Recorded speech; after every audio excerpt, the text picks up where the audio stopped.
Hello and welcome to Behind the Mask, Thriving in Healthcare, a podcast created for healthcare employees to explore not only issues relating to mental and emotional health, but also unique challenges that those working in healthcare are faced with. Your hosts are Adina Tucker, a licensed clinical social worker with Dartmouth Health, and Jennifer Hensey, an MSW also with Dartmouth Health.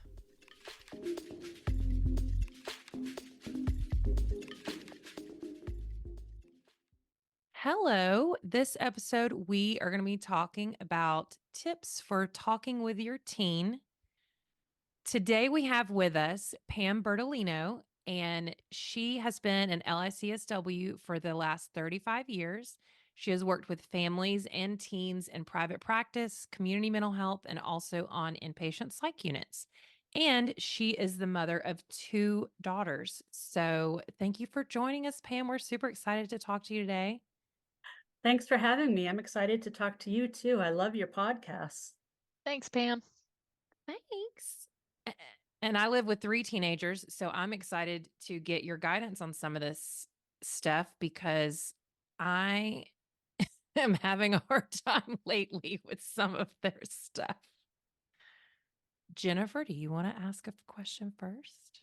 Sure, yeah. I'd love to kick it off. I know you have lots of great experience, Pam. You know, I don't have kids myself, but podcasts and topics like these, they cause me to reflect a lot on my own childhood and questions that I might have when working with folks in the future.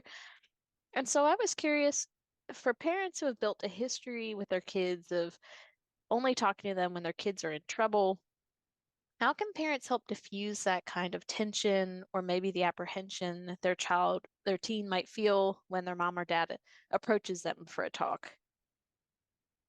Well, I think the key to that is to talk to them at other times, right? I Mm-hmm. mean, you have to have a connection all the time. And it's really important to have connection and conversations during positive times too, because Right.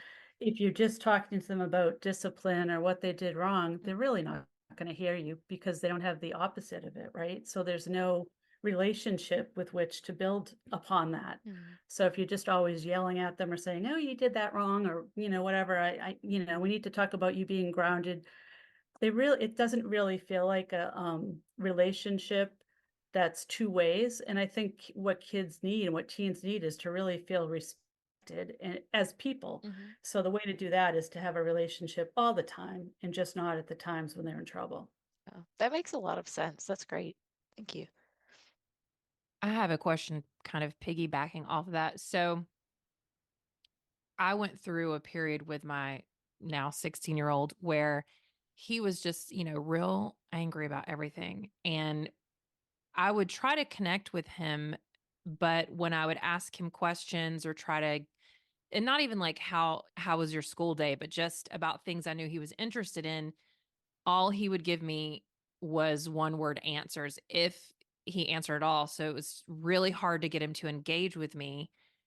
And I know part of it is it's hard to remove yourself as a parent, even if you like kind of know what to do. But are there some ways to change or facilitate more open conversations with your teen if you find that they're in that space where they're just only giving you one word answers and they're just really have their walls up as far as engaging with you? Yeah, there are different ways to do that. I mean, first of all, I would say try to connect with them on an activity that they like. If they're really into video gaming, even if you hate it, see if you can do a game with them. Tell them about a TV show you're watching and maybe talk about that. The best way is to not have any criticism. So you could ask them, what are you excited about right now? And if they say something that you think is completely ridiculous, you can't say that ever. You have to say, really? Tell me why it excites you. Maybe listen to some of their favorite music. Tell them about a book that you're reading.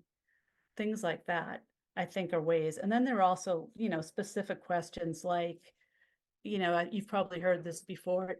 Tell me one good thing that happened in your day today. Tell me who you ate lunch with today. Or the other thing I've heard recently is, if your life were like the weather, what's the weather like today in your life? If you ask kind of pointed questions like that, sometimes they'll elaborate on it, sometimes they won't. And the key to that is when they won't just keep your cool and try and stay neutral, try not to react like, you never talk to me. And how am I supposed to get along with you if you don't talk? Don't, try to just stay even the best you can, because I think the best advice I ever got was actually from my 21-year-old daughter, who said, when I asked her, I was telling her about this podcast, and I said, what was helpful? And she said, you didn't react to things. I could tell you something huge, and I just knew that you just were going to listen. Now, inside, I might have been like, oh my God, I can't believe this. Or, whatever, my kid's failing or whatever's going on. You just have to try not to react and just be loving and supportive as best you can. And we always can't do that. Obviously, we're humans, but the best you can, I think that's one of the keys. That's such good advice. And I can really see how impactful that can be because I mean, our kids are going to model what we show them. But okay, so on that, Yeah. I'm curious. So let's say you're in the middle of a conflict with your teen, like maybe they've broken a huge rule and now you have to enforce some discipline and you're trying to remain calm and composed and not reacting too much. And you're getting more heated and more upset. They're getting more heated and upset, but you end up losing your cool. What's the best way for a parent to recover and repair with your teen in that moment? I would say take a time out. I mean, we've got to lead by example, right? So we want our kids, even when they're 2 and 3, to have timeouts. I think timeouts for parents are terrific. I can remember locking myself in the bathroom, just trying to breathe and meditate or whatever I needed to do before I would react to something. So, I mean, you can always say, you know what? I didn't mean to yell like that. I didn't mean to react that way. Give me 5 minutes and I'll be back. Because you're also teaching them ways to deal with anger and frustration, and then it's okay to take a break and then come back to it. So that's what I would suggest, if you lose it, because we all lose it. That's great. Thank you.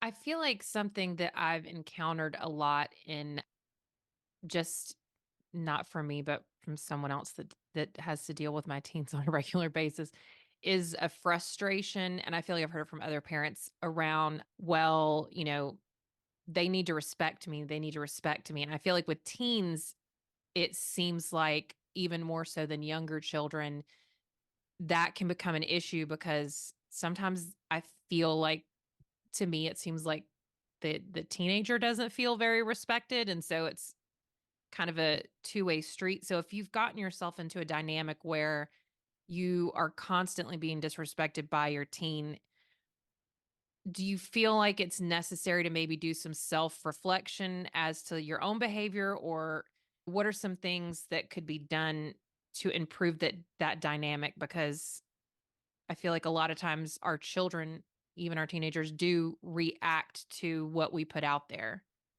And sometimes it's hard to look in the mirror. Yeah, I can definitely see where that happens. I think, there has to be mutual respect, and teens, kids, and, of any age need to feel like they're being treated as people, and that it's not so hierarchical, like I'm the parent, you're the child, you must do as I say and respect me no matter what. I think that type of dictatorship doesn't ever work, and kids feel minimized. So, I think in a lot of ways, for me, for example, I think that's the way I was raised, and I hated it because I didn't really have a voice. And I think that can lead to being rebellious. For me, it's learned, as my mother would say, it taught me to be mouthy. You're always so mouthy, Pamela. So I think, kids rebel in different ways. But yeah, I think if you set firm boundaries at the outset, like this is what, maybe even having family meetings, this is what I expect, you know, you can be angry, you can do this, you can do that. You're not allowed to throw things. You're not allowed to slam the doors. We don't call each other names. If there are like family rules, ground rules in the beginning, I think that can help with that. But yeah, I think self-reflection is definitely a good idea, but also think about the kind of parent that you want to be. What kind of parent do I want to be? How was I raised? What did I like? What did I not like? And try to form, with your partner, if there's a partner that's co-parenting with you, how you want it to look like. But I think above all, you have to respect your kids before you're going to get any respect at all. No, that makes sense. Mhm. I think you've made a great point too, touching on repeating patterns that Hmm. perhaps we learned from our own parents. And so I was wondering if you had any tips on how might how might parents go about really intentionally thinking about the sort of parenting patterns that they might have learned or picked up from their own parents? I know that, going to therapy is obviously an option to try to work those things out, maybe long term. But just, on your own, I know we talk a lot too about developing mindfulness and things like that. But do you have any tips on what parents can do, maybe in the short term, to just kind of reevaluate what they have picked up and what they're carrying into their relationship with their teen? Well, one thing that I recently read about, you've probably all heard about Dr. Gary Chapman and his five love languages. I recently read that he also does that for teens, and I found that really interesting because I think it helps us to really reflect on the kind of parent we want to be and just to look at our kids as individuals, because you can have two kids and they can be night and day. And this other kid, no way, they would hate that. They want me just to, tell them that they're doing a good job. So I think if you kind of look at what the kids need, it kind of makes us go back and reflect at what kind of parents we are. So in terms of the love languages, I feel like that was a way to help you understand what kind of parent you are in terms of looking at what types of children you have and what they may or may not need. Obviously, looking at therapy, reading parenting books, that kind of stuff is also helpful. But I thought this approach was really interesting because, some children require physical touch, like hugging, giving them a high five or a fist bump or whatever. That's really important to them. They like to cuddle up and watch a movie together. So for them, that may be you showing them love. Another child might just need to be together, have some hangout time. Let's go run, do an errand together. And then they might talk in the car. And just as a side note, I always found the car to be a really good place to get the tea, as my kids would say, because they would be talking to their friends and I could often get the real information, the real scoop on things. So that's just an insider's tip. And another child might want, words of affirmation like, oh, you did such a great job. I know you really tried hard on that test. And then the other ones are receiving gifts like, leaving a candy bar in their lunchbox or something like that to tell them that you really appreciate them. So just in terms of that, in terms of the love languages, I think it's important just to know what your specific child needs, because we don't always think of it in that way. They're just like the kids with a parent, you just got to get on with things. But I think if you can tune into them in that way, it kind of helps to build the connection, and it kind of helps you to know how to parent that particular child, because we can't parent the same way to every single child. We really have to individualize it. That's a super interesting thing that I never considered, but I could see how the same way that you would ask your partner, when do you feel most loved by me? Just asking your child like the same thing. Yeah. Or what is something that you wish I would do more of or less of? I think I feel like for me, it feels like the reason why that's more difficult is because while our partners may try to sugarcoat things, children usually don't. And so perhaps the answer we get about, is there something that you'd like me to do more of or less of? It might be delivered in a super prickly way. But I do think that it's important, especially when they're teenagers, or at least it's been my experience with these last couple of years with my own kids, is that, they are becoming adults and having some of these more Yeah. respectful and adult conversations with them and giving them more autonomy about stuff just really prepares them Mm. for other relationships, and also knowing what they want out of their, what they're willing to tolerate out of relationships, even watching like how you interact with your partner and those kinds of things. So I never thought to do that, but I feel like I will do that this week. I'm going to ask all the kids. Yeah, and I think you have to brace yourself. Like you said, it could be an ugly answer. So just try to stay calm because you're asking. So they're going to Yeah. say, "All right, I can say whatever I want. She asked me, I'm going to let it fly." So just be prepared. Yeah. They also might feel really valued that you're asking. I mean, that's the hope, right? That's what the connection, that's what we're talking about. We're hoping that they feel connected to us in a way that they can be more vocal and express what they need. I feel like one of the things that I've noticed when you were talking earlier about, connect with your child about what they're into. And I've seen it. I know I've seen it with other friends of mine when I was a teenager, and even Hmm. with people in my own life where they want to they'll the adult wants to put their own interests on their child. So maybe I'm really into this sport, so I'm going to be like, "Yeah, come do this with me." And the kid's like, "No, I don't want to do that." And it's, cuz like I personally, my son is into video games and I'm terrible at video games. I'm not very good, but I've tried to, I've asked him like, "Cool, can you teach me? Can I?" And he actually thought it was one of the best days because he's like, "You're really bad at this." And I'm like, "Yeah, I know." And so then he would say, "Stay right here. I'm going to go come back and get you." And so it was Hmm. really nice.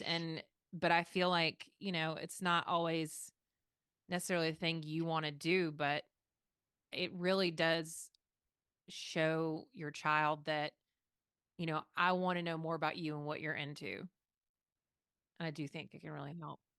Yeah, and that kind of piggybacks on the same thing you just said about, you would ask your partner questions. It's in, sometimes you have to do things, watch ridiculous TV shows like, I don't know, my husband watches some like, the people in the wilderness who are trying to make it, or I don't know what they are, but some of those shows, but sometimes I just have to watch them, shut my mouth and just watch them just to be together. So it's kind of like the same thing with your kids.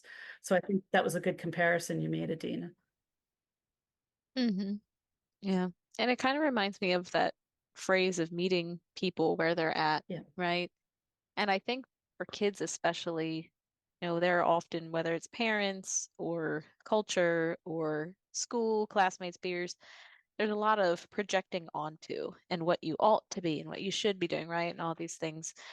But really forging a connection, treating them like an individual and what their interests are like they matter, right? I think that is really important, an important way to connect.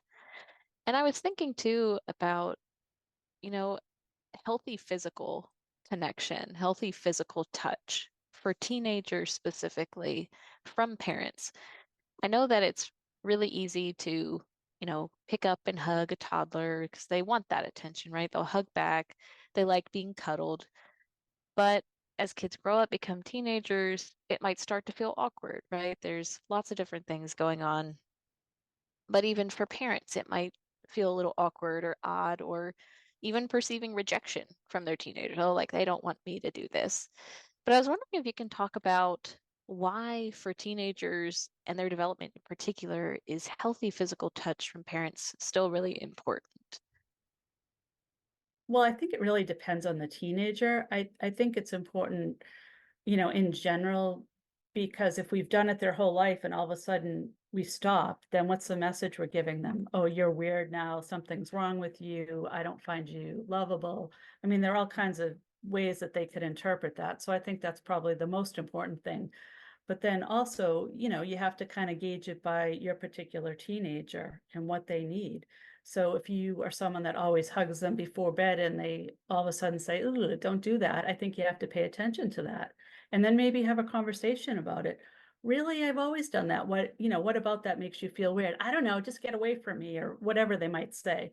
So you have to watch the cues, but you also want to make sure that you don't all of a sudden abruptly change things, particularly with fathers and daughters. They might feel like they can't hug them anymore, kiss them anymore because they're developing or whatever. But I think it's important to continue those same things and just be mindful of the particular child and what their reactions are.